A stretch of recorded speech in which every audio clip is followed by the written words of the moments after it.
Hey gang, what's up? Welcome back to another edition here of Intuitive Angling. Hope everybody's having a good day out there today, and thanks for watching the video, much appreciated.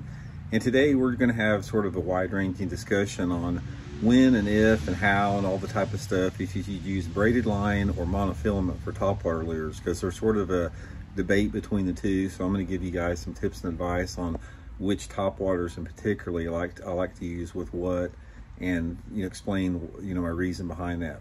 Real quick, just a couple quick housekeeping tips, guys, here. Wanted to run past you. If you haven't had a chance, please go by fishthemoment.com and check out our fall lake map breakdowns. I've been putting out a bunch of good fall maps on the website this week. They give 40 good GPS waypoints. It gives tips and advice on where and how to fish your favorite lakes. We got a big catalog build up. You can also request a personal breakdown, and also check out our virtual lessons we have on top of that at fishthemoment.com. I'll put the link in the description. Much appreciated with that. Okay, guys, braid versus mono. Right off the bat, I'm going to tell you, I'm not a big braided line fan when it comes to topwater lures. I do have a couple baits that I like to fish with braid on, and I'll explain why. But for the most part, I feel that monofilament is a better choice for fishing topwater lures. And the reason that I feel like this is, number one, you can make a little bit longer casts with them. Number two, it's not as visible. And you do have an element of stretch that I think is probably the most important part of it. You need to have stretch with your topwaters for a couple different reasons. A little bit of stretch will allow you to be a little bit more creative as far as with the action that you put on your bait.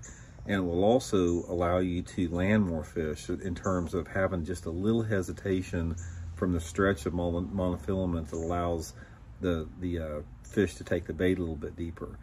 Now the braided line, so that covers most all topwaters, almost without exception, almost every single topwater, especially the ones that float, like poppers, walking topwaters, chuggers, prop baits, all that type of stuff. That's really critical with that.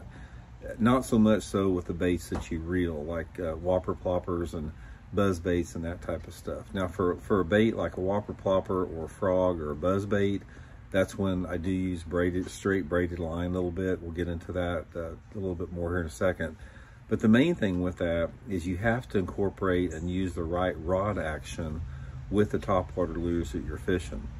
One of the keys on that when you're using monofilament line is you have to make sure that you back up that with the correct rod action. And the correct rod action has a lot to do with the type of lure that you're using. For example, if you're fishing a popper or a walking bait, you want a little bit shorter rod with a medium tip on it. If you're fishing a bait that's a little bit bigger, like say a super spook or maybe a big slush bait or something like that, or a big prop bait, sometimes you want a rod that has a little bit faster tip, a little stiffer tip on it, because those baits come with bigger hooks and you need a little bit more power to penetrate those bigger diameter hooks in the fish. Now, back to braided line a little bit with it. The couple situations I do use braided line is like with a buzz bait. There's no reason that you can't use a buzzer with braided line most of the time, simply because the line is out of the water, so you're not seeing the line in the water, so it doesn't have any negative as far as getting the strike. And then also with braided line, once you do get the strike, if you do have the hesitation, you can really put a lot of pressure on the fish to get them out away from cover, and you can really penetrate those hooks good. Now the key when you're using a buzz bait with braided line or a whopper plopper or a frog or something like that is you got to go to a softer rod tip. Now, a lot of guys don't know it, but people think that, like when you're frog fishing with braided line, that you've got to use a super stiff rod. You don't. You can use a fairly medium, maybe a medium heavy action rod. You don't have to have a super heavy rod because, again, with the braid, you don't have any stretch. And the reason why you need to go to a little bit softer rod when you're using braided line is you don't have any stretch whatsoever, and you need to have that little bit softer tip to absorb some of that, the element of having no stretch from the braid. So most of the time when I'm using braided line, I'm using a fairly soft tipped rod. For example, like on my whopper ploppers and buzzers, I use that Megabass launcher, which is a 7'11" rod that's got a pretty soft tip on it. that really helps out with that.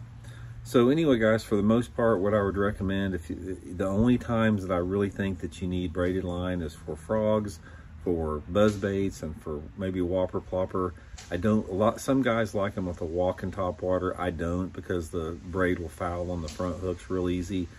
Everything besides those 3 lure categories, I go with monofilament. So I hope that is a good guide for you guys to remember by. And thanks for tuning in again, and we'll talk to you guys later. See you.